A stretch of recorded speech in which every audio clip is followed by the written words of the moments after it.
The impact jarred every bone in her body. Serial's escape pod skidded across the surface of the uninhabited moon like a wounded animal. The reinforced shell groaned under pressure, the temperature inside plummeting. Systems blinked, sputtered, then went black.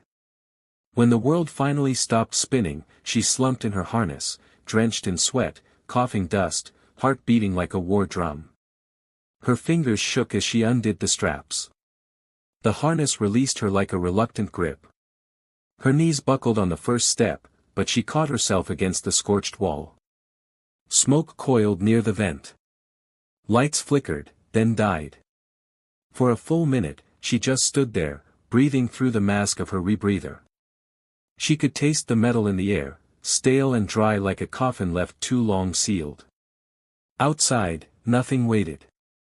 Just sand the color of bruised dusk, skyless above her, and winds that whispered across the cracked surface of the moon. But it was freedom. And it was exile. Serial stepped out into the dusk without looking back at the pod. The explosion would come soon, its unstable core hadn't shut down cleanly. She'd left the flare beacon activated, more out of habit than hope. No one would come for her. No one ever had. The wind carried heat but no life. Her boots crunched softly on the purple sand, every footstep measured. Her robes, once royal violet with silver stitching, were torn and dull. A belt of utility pouches crossed her waist. Inside one rested the only thing she had saved from Arduan Prime, a charred, encrypted data chip. The last remnants of the life she had lost. She didn't cry. She had no tears left to spend. 2 hours later, she crested a ridge and saw it. A dome.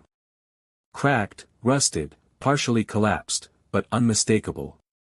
A greenhouse. A relic of the terraforming era, abandoned before the corporations retreated and left the moons to rot. Hope sparked low in her chest, too faint to trust. She staggered toward it. The outer structure had suffered damage, likely from micrometeors or neglect. One of the entry hatches was half hanging from its hinges. She slipped through it carefully, coughing from the sudden shift in air pressure. Inside, the dome smelled like ozone, metal, and dry roots. And a fire.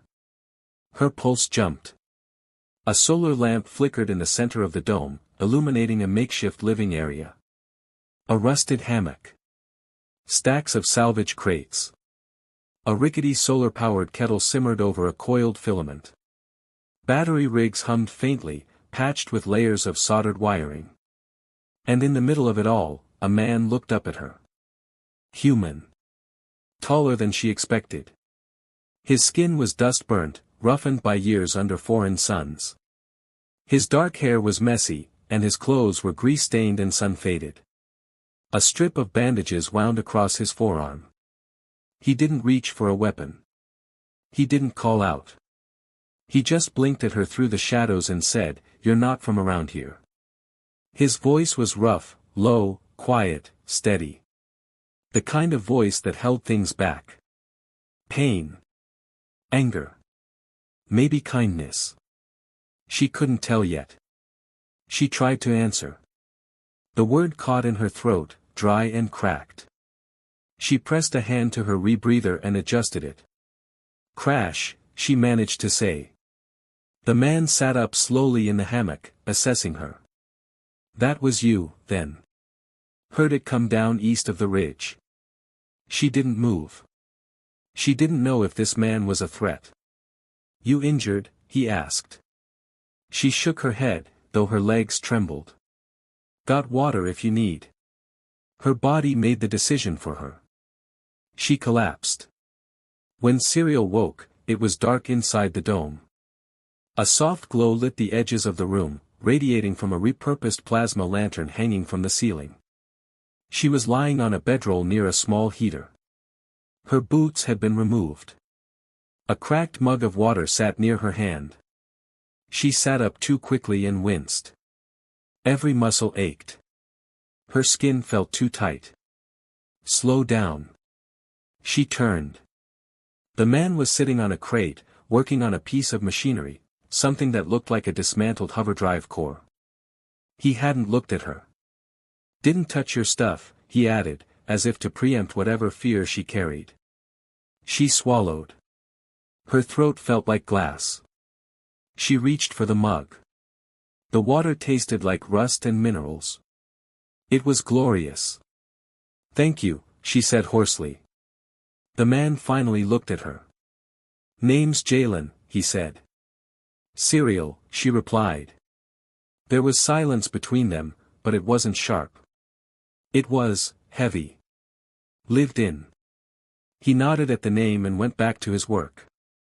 No questions. No accusations. No judgment. It unnerved her. Days passed. Cereal stayed in the dome. Her body healed slowly. She helped where she could, cleaning, mending small tools, recalibrating solar panels.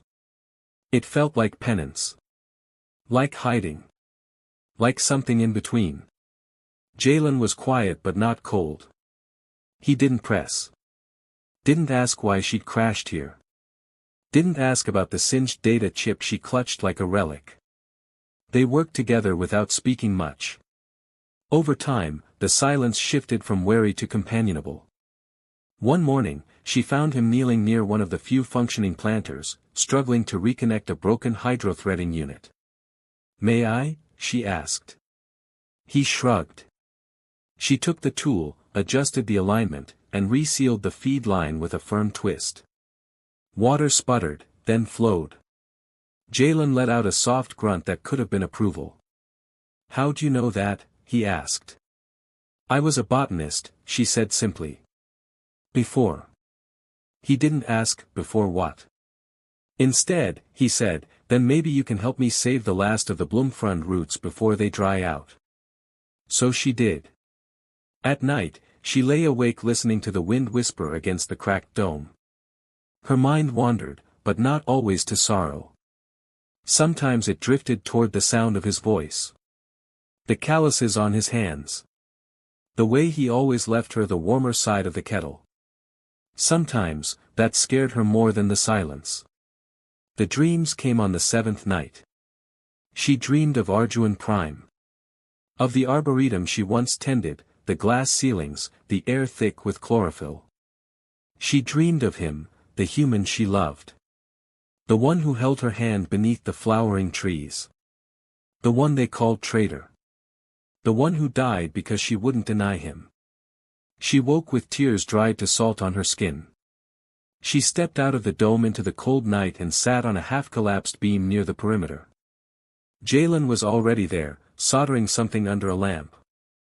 You don't sleep? She asked. Not well. She nodded. The stars above the moon were faint and flickering, veiled by atmospheric haze. I used to believe in forever, she said, not sure why she said it aloud. He looked at her. I used to believe that if I loved hard enough, I could change what people hated. Jalen didn't speak. But all I did was lose everything. He studied her for a long time. You didn't lose you, he said finally. And then he went back to work. They found the seed the next day. In a long-abandoned section of the dome, buried under dust and rot, Cereal uncovered a dormant rootling, dry, cracked, but still alive. She stared at it for a long time. Then she knelt and cupped it gently. It's waiting, she whispered. For what? Jalen asked from behind her. For someone to remember it can still grow. She planted the seed in the restored planter with Jalen's help. He adjusted the light angle. She dampened the soil. They stood in silence over it like new parents afraid to breathe. She turned to him. May I stay? He didn't answer right away. But then he looked at the seed, then at her. For as long as you need, he said. And in those words, she heard more than kindness. She heard the beginning of something.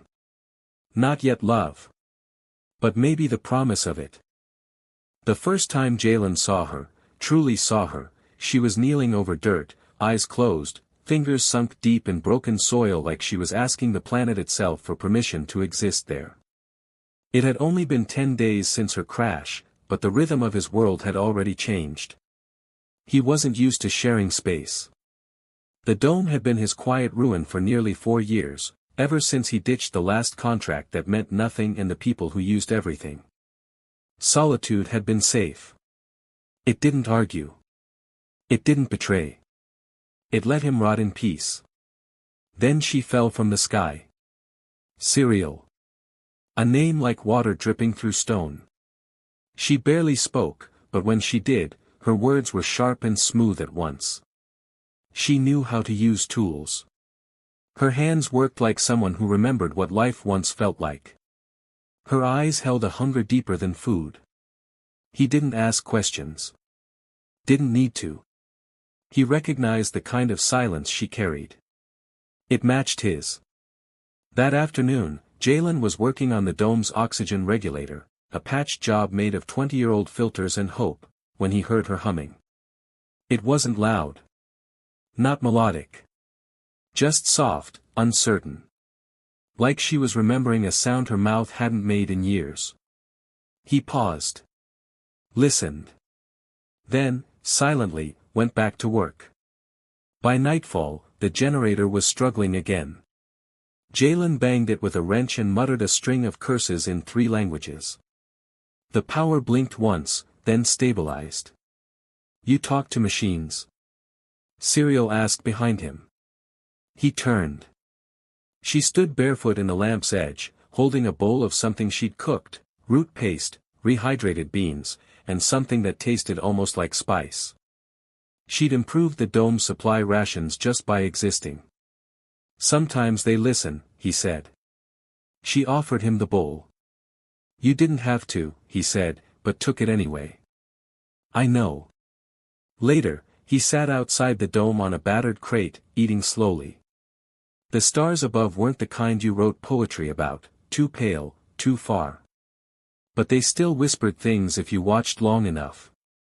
Serial sat down beside him, her silence comfortable now. Why here? She asked. Why this moon? He took another bite before answering. It was empty.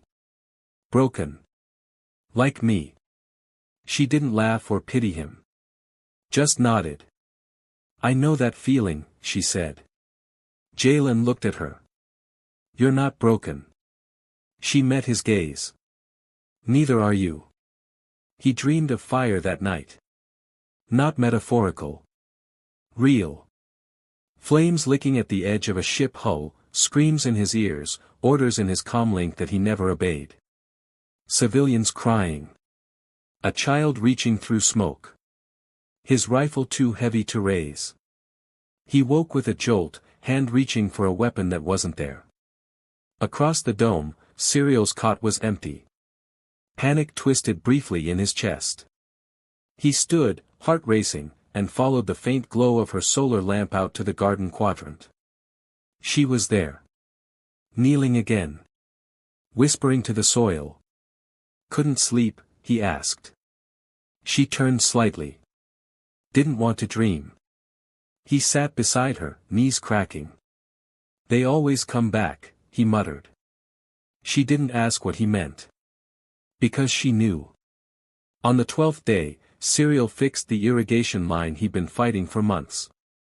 No fanfare. No ego. Just a muttered, done, and a quiet return to her work. He stared at the reconnected hose for a solid minute before realizing he was smiling. That night, he made her tea from dry leaf packs he'd been saving. Sometimes, they talked. Not about the past. That still felt sharp. But about other things. Old tech. Alien plants. The way her people read the wind by how the tree glass bent toward the sun's.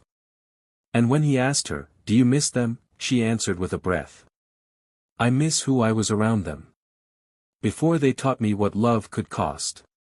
He didn't press. Just quietly held out a cup of tea. The wind changed on the 15th day. Not the way it usually did. There was a texture to it. A rhythm. Jalen stepped outside the dome, sensors clipped to his belt. He scanned the air currents. "They're riding a signal," he muttered. "Who?" Serial stood behind him, hair caught in the wind. He didn't answer. Instead, he went to his storage crate and pulled out a pulse jammer. She watched him carefully. "You've done this before." He nodded. "Too many times." Her voice was soft. "What were you? Before this?" "Mechanic. Soldier. Ghost." Her eyes flicked to the scar along his jaw. "Why here, really?" He paused. "Because I wanted to forget." She took a step closer. "Have you?" He met her gaze. "Until you fell from the sky, maybe I was starting to." The dome was quiet that night. No dreams. No screams. Just her soft breathing on the other side of the room. And something in Jalen's chest cracked wider than he expected. Not broken. Open. On the 17th day, a storm hit. Not natural. A dust burst from a nearby mining crater stirred by low-flying engines. He grabbed the scope and climbed the roof ladder. One ship. No markings. Hovering just low enough to see, just high enough to threaten. "Someone's watching us," he muttered. Serial climbed up behind him. The ship turned and vanished into the haze. That night, they sat in the garden quadrant. The single sprout they'd planted together had bloomed, barely, but it stood upright in its corner of soil. Jalen looked at it. A flower growing in a place made for dying. Serial smiled faintly. It just needed a reason. He looked at her. Really looked. "Are you staying?" he asked quietly. She nodded. "If you'll let me." He leaned back, exhaling slowly. "I think I was waiting for someone to ask that." He didn't say what it meant. Neither did she.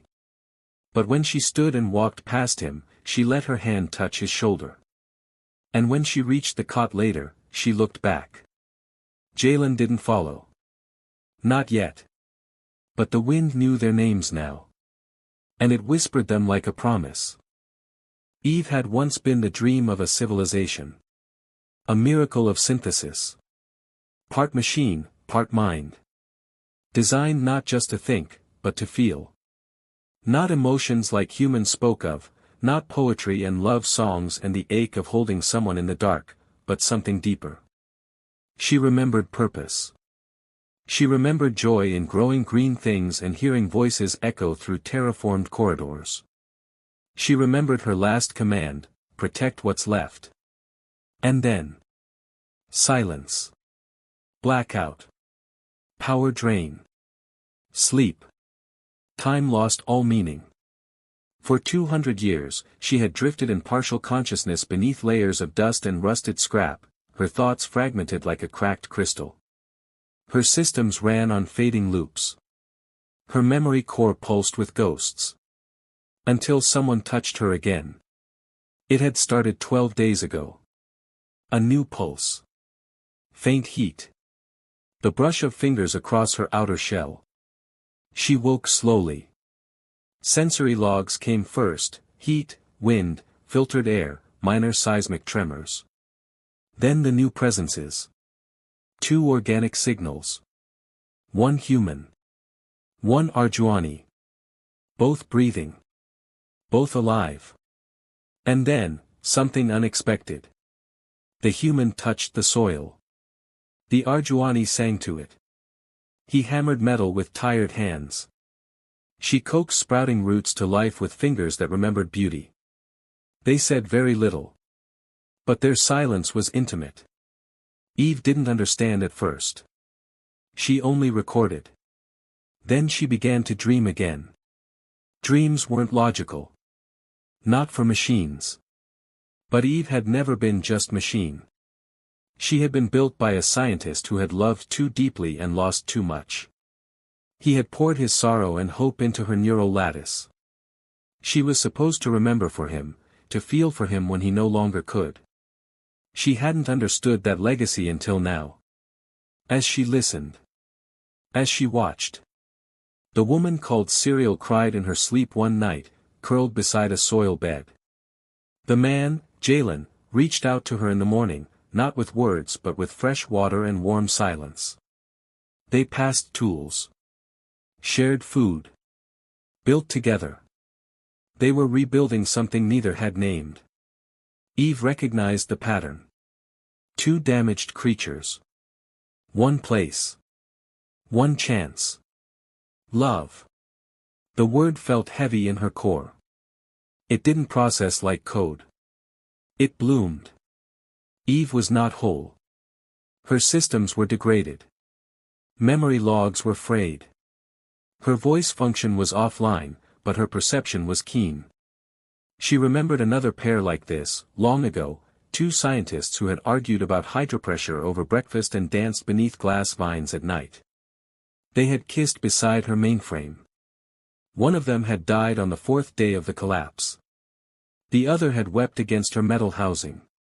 Eve had saved that moment. Locked it in her innermost core. Now she sensed the same kind of ache in the soil woman and the metal man. Both carried guilt. Both refused to name it. But both stayed. That mattered. On the 16th day, a ship passed overhead. Eve knew the sound, military-grade anti-grav thrusters. Quiet.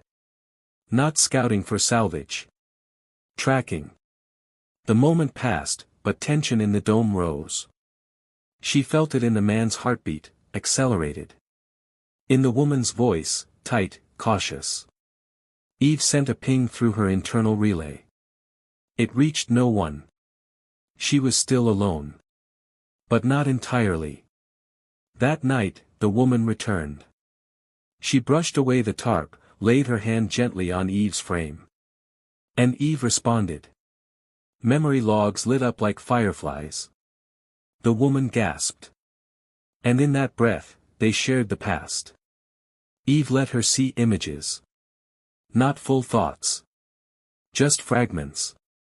A humming dome full of green. Laughter echoing. Two lovers in lab coats holding hands across a console. The sound of wind chimes made from recycled wiring. And the moment the dome burned. Eve had tried to save them. But the airlock had jammed. The fire had spread. The surviving one had begged Eve to remember what joy felt like. To never forget. The woman, Serial, cried softly. You're a memory keeper, she whispered. Like the ones on Arjuan. But you feel. Eve wanted to answer. Wanted to say, so do you. But she had no voice. Only light. She pulsed softly. Her core glowed a dim, pulsing blue, something like a heartbeat. And Serial smiled. I'll come back, she promised. And she did. Over the next few nights, Eve watched the two more closely. They began to speak more. Quiet words. Shared jokes. A story about a broken irrigation pipe that turned into a laughing fit. And one night, Serial reached for Jalen's hand. He didn't pull away. The way his thumb brushed hers was cautious. Terrified. Reverent. And beautiful. Eve stored it. A sacred moment. But she knew danger was coming.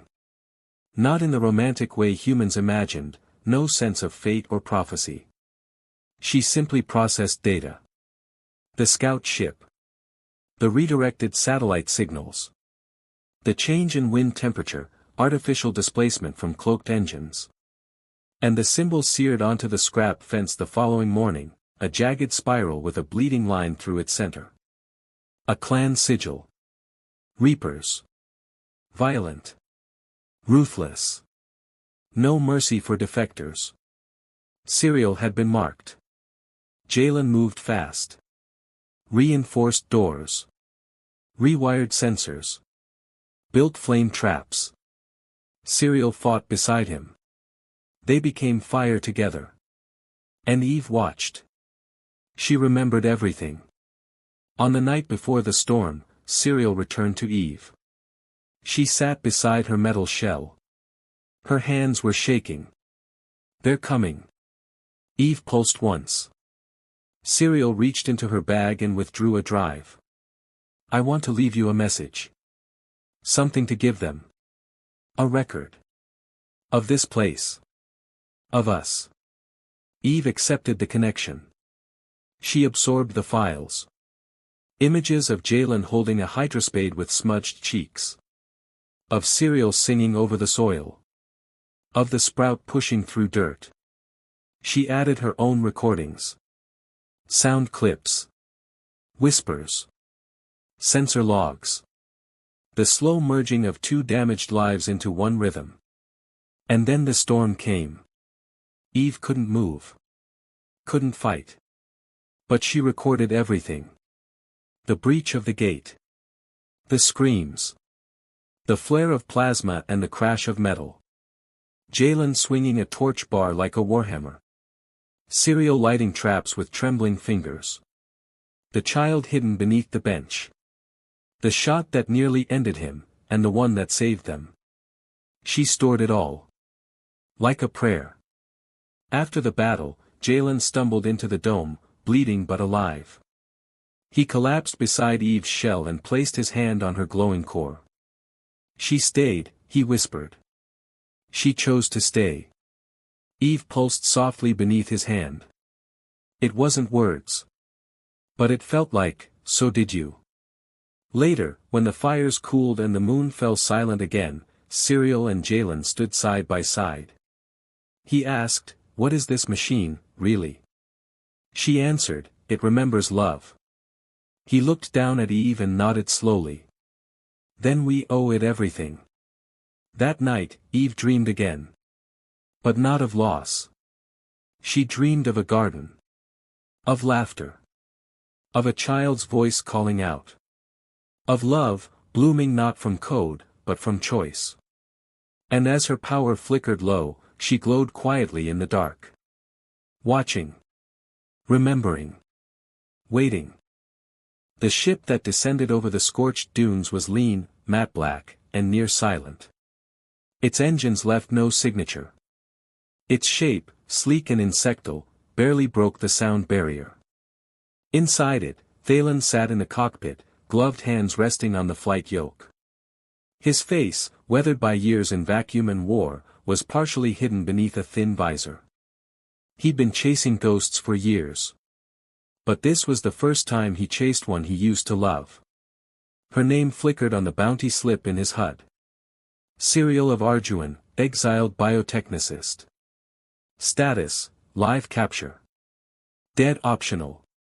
Reward, Reaper flagged. Extreme caution advised.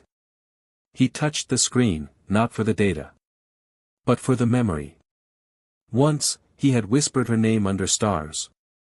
Now he was paid to drag it back in chains. But credits weren't what brought him here. Guilt was. The first time Thalen had met her, Serial had been pruning a rare skyfern in a military greenhouse. He was a soldier stationed for joint diplomatic security. She was soft-spoken, elegant, sharper than any blade in his arsenal. He'd never meant to love her. And yet, he had. Until he vanished. Left with no warning. No explanation. Just war. And fear.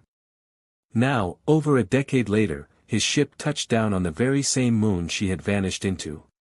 He didn't know what he expected to find. But it wasn't this. From a distance, he scoped the site. A shattered greenhouse dome. Rewired, patched, functioning. Smoke trails, recent. A battle had occurred. He counted scorched metal traps along the perimeter, makeshift barricades, and motion detectors cobbled from starship parts. This wasn't a hiding place. It was a stronghold. And she was at the center of it. He waited until dusk. Then slipped past the outer motion net using a dampening shroud and years of training. He crouched behind a collapsed beam, surveying the camp. There she was. Hair shorter now. Skin roughened by wind and dust. But her movements were the same. Grace under strain. She was holding a child. Thalen's heart twisted. He's hers. He didn't dare step closer. Not yet. Later, he watched her sit near a strange machine, half buried in soil and wires. Its surface pulsed faintly, like it lived. The man beside her, tall, quiet, a scar on his jaw, spoke softly to her, and she smiled. That smile shattered something in Thalen he thought had turned to ash. So you did find someone. He should have walked away then. Left her to her peace. But Reaper marks were burned into the yard's walls. The bounty wasn't a hunt. It was a warning. And he wasn't the only one coming. He returned to his ship and opened a secure line. The screen flickered. A reptilian face stared back at him, Reaper sigil emblazoned in crimson across its armor. You found her, the creature hissed. I did. Then stand by. Do not interfere. Thalen clenched his jaw. She's not what you said. The reptilian narrowed its eyes. She is Arjuani. She defied our purge. She carries encoded knowledge forbidden to her caste. She is a danger. She's a mother. A survivor. She built a life out here. You care for her. I did, Thalen said flatly. You still do, the Reaper said, amused. That's why you won't live through tomorrow. The screen cut out. That night, Thalen stood outside the dome. He stepped from the shadows, weapon holstered, arms raised. The man, Jalen, was the first to react. A laser rifle rose. Serial turned. Her eyes met Thalen's. And time cracked open. You, she said, voice low. He nodded. Jalen stepped between them instantly. Serial touched his arm. Wait. Jalen didn't lower the rifle. Thalen said nothing for a long moment. Then, I came because they're coming. Serial's breath caught. Reapers? They'll be here by dawn. With no intention of leaving survivors. Jalen's voice was gravel. Why should we believe you? Thalen looked only at her. Because I used to love her. And I still remember what that means. Silence. Then, softly, Serial said, help us. Together, they worked through the night. Thalen, Jalen, and Serial, an unlikely triad. They reinforced gates. Buried charges. Rewired the half-functional defense drones. Jalen trusted no one but did not argue. Serial moved with calm fury, eyes hollow but fierce. And Thalen? He just worked. Because it was the only thing that might undo the years of silence. At one point, while installing a plasma coil near the greenhouse entrance, Serial came to him. She handed him a canteen. He drank, then asked, is the child? No, she said. Relief hit him so hard he staggered. But I loved his father. He nodded slowly. I understand. Her voice softened. Why did you leave me? Thalen looked away. There was a mission, he said. A target I had to take. They found out about us. Told me to disappear, or you would. I thought. If I vanished, they'd stop looking at you. They didn't, she said quietly. I know, he whispered. And I hate myself for it. She placed a hand on his shoulder, not forgiving. But not cruel. You came back, she said. Yes. Then earn it. Dawn broke like blood across the dunes. The Reapers came, 6 ships descending in unison, silent but deadly. They disembarked with plasma rifles and stun blades. Jalen stood in the center yard, torch bar in hand, Serial beside him, Thalen crouched in the shadows near the secondary gate. When the Reapers demanded surrender, no one answered. The first shot was fire. The second was fury. And then war began. Jalen moved like a storm, calm, methodical, brutal. Every movement was surgical. He wasn't just a mechanic. He'd been something more. And now, it showed.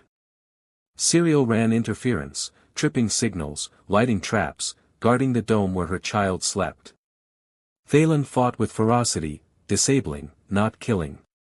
He wasn't here to slaughter. He was here to end something that should have never begun. The Reapers burned half the dome before retreating. But they left 3 bodies behind. None of them theirs. After, the firelight cast long shadows across the cracked soil. Thalen stood with Serial on the ridge. "I have to leave," he said. She nodded. "If you stay, they'll keep coming." "I'll draw them off," he said. "Lead them on a trail they'll chase for months." She looked at him. No longer with love. But with gratitude. "You saved me," she said. "I owed you." He stepped closer. Hesitated. Then kissed her forehead. "I loved you," he whispered. "And I forgave you," she replied. They stood for a breath. Then he turned and vanished into the wind. Back in the dome, Jalen patched the wall with scorched metal sheets. Serial stood beside him. "He still loves you," Jalen said. "I know," she replied. Jalen didn't ask what she felt. He just said, "You stayed." She looked at him. And for the first time, said it out loud. "I love you."